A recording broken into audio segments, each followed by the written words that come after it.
Samedi après-midi 14h, je débarque en plein centre-ville de Toronto. Direction Hôtel Four Seasons pour une rencontre avec l'acteur-producteur Mark Wahlberg. Et je suis un peu fébrile parce que je me demande si je vais faire le poids.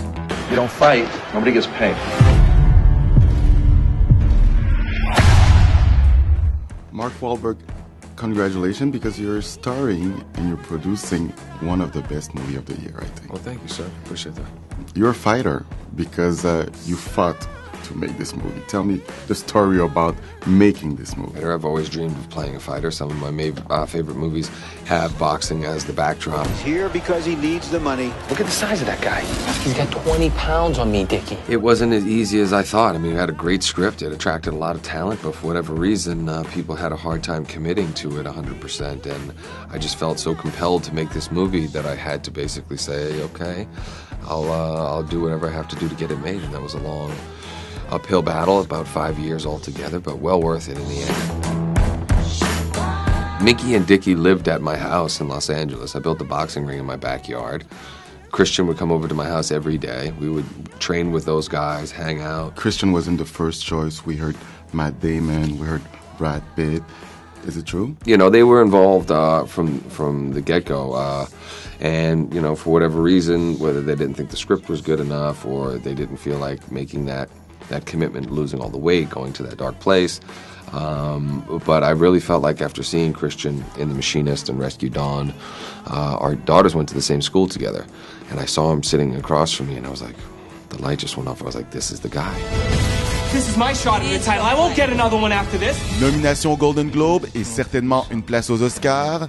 L'acteur-producteur Mark Wahlberg serait-il devenu le nouveau Warren Beatty d'Hollywood? Mark Wahlberg, I'm from Montreal, and when I wrote on Twitter that I was coming to Toronto to interview you, there was a lot of reaction, asking this, asking that, and everything. So I chose 5 good questions from my followers on Twitter. Isabelle Massé from Montreal wants to know, why do you think boxing movie makes good movies? Because the stories are always so compelling. I mean, at least with this one, I mean, the things that they had to overcome against all odds to go on and to do the impossible. Alexandra from Montreal again wants to know, what's your favorite boxing movie? So many. I mean, God, Rocky, Raging Bull, $1 Million Baby, the old great ones that probably a lot of people don't know, The Setup, Body and Soul, John Garfield, Somebody Up There Likes Me, Requiem for a Heavyweight, The Champ. Patricia Giguère wants to know, how do you do it to look good like that? Even when I was making other movies, I was still training for the fighter. It's not like when you're training to play a fighter, you can train for 8 months and then the movie gets shut down for a while, or maybe they say, okay, maybe we'll do it next year, then you just stop. So it became an obsession. You know, it was every day, eat, sleep, drink, boxing. Chantal Maccabé wants to know if you considered to put the fight between Ward and Arturo Gatti.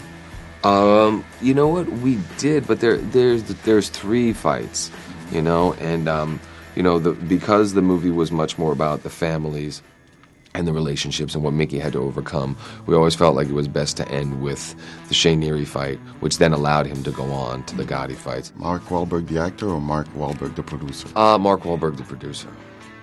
You know, there were only certain people in the business who would either, you know, produce, star, sometimes direct, and you know, always thought about like Warren Beatty, you know, what would he do? You know, he would be about the film first, you know, but I'm very proud of the work as well. You didn't do it at 39. Well, that's all right. You know, it's a different era. You know, and he didn't go to jail either at 17. So, you know, we're making stuff happen. Well, you better not miss the Georges St. Pierre fight tonight. That's it. You know Jean Pascal also. Of course, yeah. What do you think of Jean Pascal? It's fantastic.